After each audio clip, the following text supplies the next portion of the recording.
Bismillahirrahmanirrahim. Assalamualaikum warahmatullahi wabarakatuh. Sebelumnya, perkenalkan, saya Iqbal Amanullah Putra Ghazali dengan NIM 191110132100111 dari program studi biologi. Di sini saya akan menjelaskan mengenai analisis korelasi dan regresi linear sederhana dengan penyelesaiannya menggunakan salah satu aplikasi statistik yaitu RStudio. Sebelum langsung ke contoh soal atau contoh kasus, maka di sini kita akan memahami apa sih analisis regresi linear sederhana itu.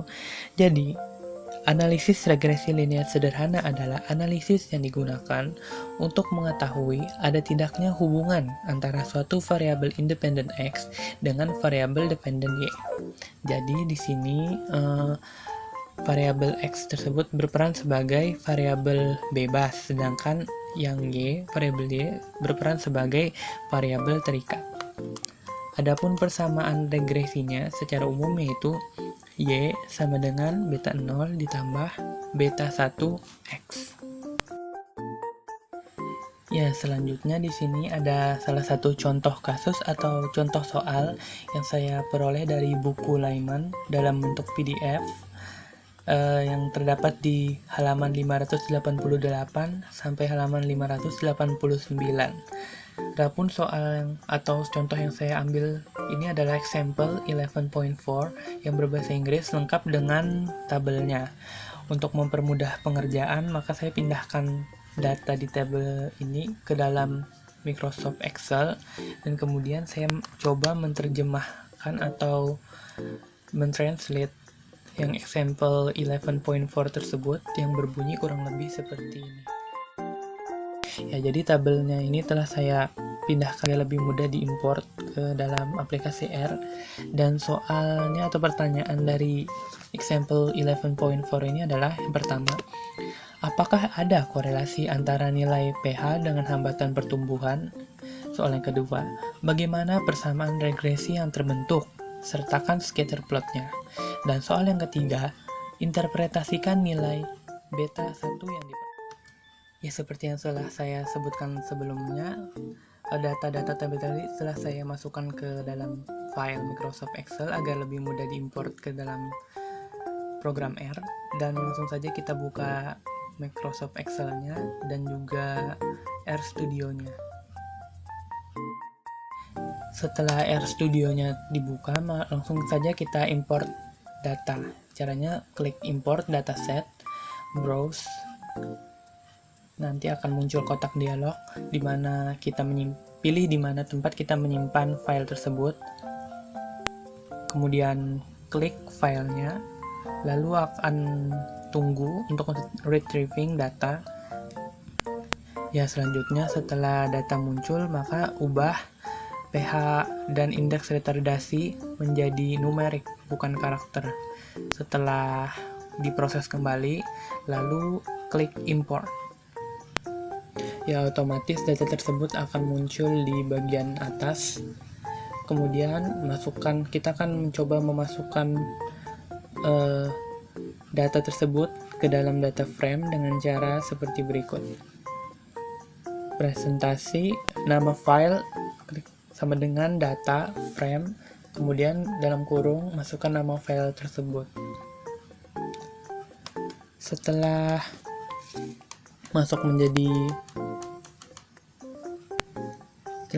data frame, maka kita di sini akan mencoba memasukkan Y dan X. Yang pertama Y dengan cara Y sama dengan presentasi UAS, itu adalah nama file, kemudian $, dan kita pilih yang mana yang akan kita jadikan Y, yaitu bagian pH.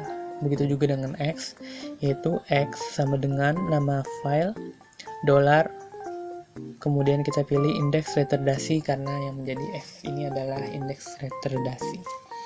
Selanjutnya kita langsung saja regresikan dengan regresi sama dengan LM dalam kurung X, Y.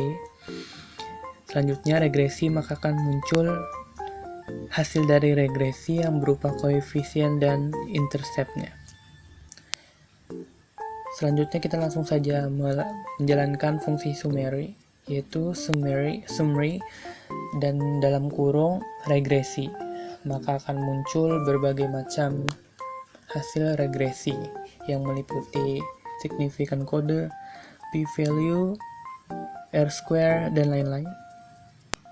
Kita akan melakukan tes korelasi dengan cara cor titik tes dalam kurung x, y method sama dengan dalam tanda petik Pearson, maka akan muncul hasil dari korelasi. Ya, setelah semuanya kita peroleh, mungkin ada yang bertanya-tanya mengapa di sini banyak sekali hasilnya yang berupa minus, dikarenakan itu ada hubungannya dengan plot. Langsung saja kita buat plotnya ya, dengan cara plot dalam kurung y, x,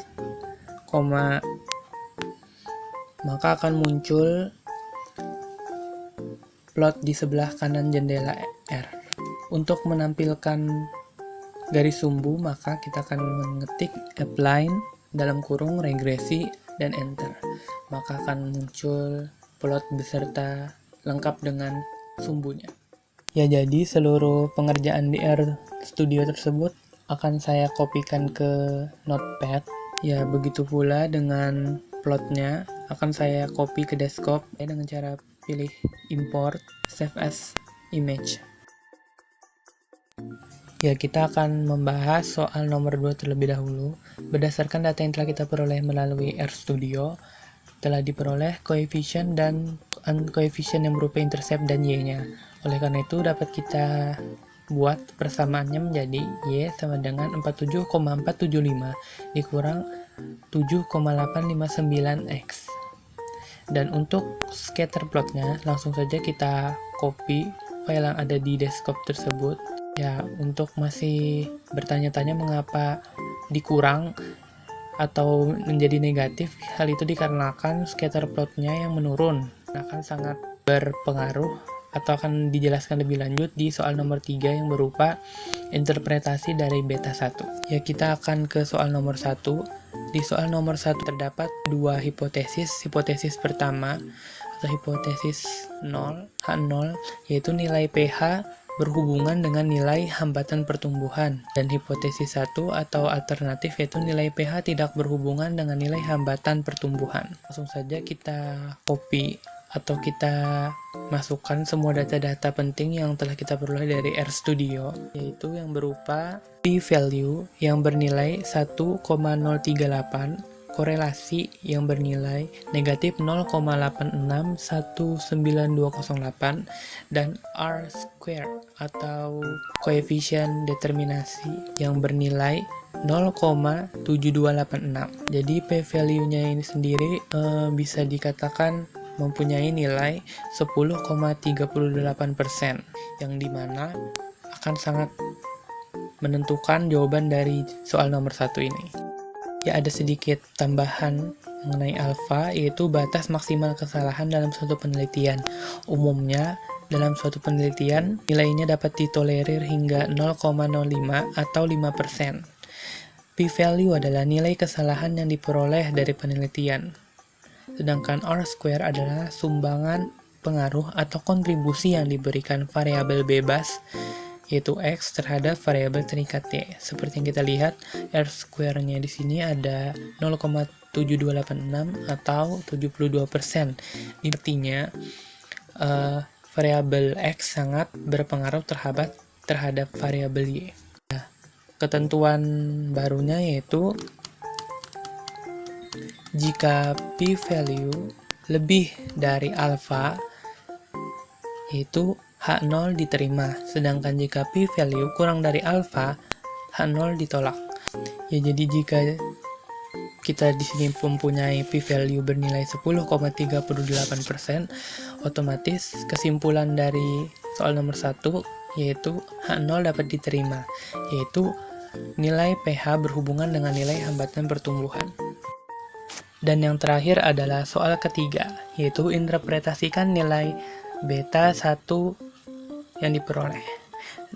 Nilai beta 1 sendiri yang kita peroleh yaitu sebesar negatif 7,859. Mengapa negatif? Dikarenakan seperti tadi berkaitan dengan plotnya, itu menurun, bentuknya menurun. Jadi interpretasinya adalah untuk 1 unit peningkatan pH pada tanah akan diperkirakan kurang lebih penurunan sebesar 7,859 dari nilai rata-rata indeks penghambatan pertumbuhan.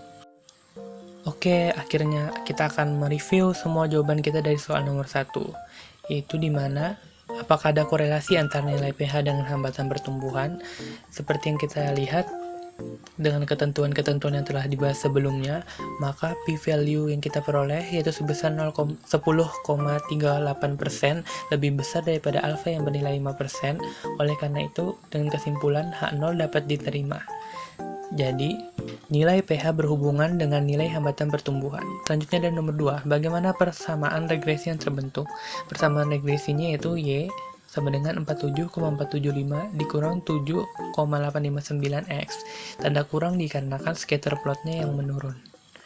Yang ketiga, interpretasikan nilai beta 1 yang diperoleh. Nilai beta 1 yaitu negatif 7,859, yang interpretasinya untuk 1 unit peningkatan pH pada tanah akan ada diperkirakan kurang lebih penurunan sebesar 7,859 dari nilai rata-rata indeks penghambatan pertumbuhan. Oke, sekian. Terima kasih. Mohon maaf jika ada salah-salah kata. Adapun kredit PPT diperoleh dari Kreatif Desain PPT yang dapat diperoleh dari www.letsgo.com. Terima kasih. Wassalamualaikum warahmatullahi wabarakatuh.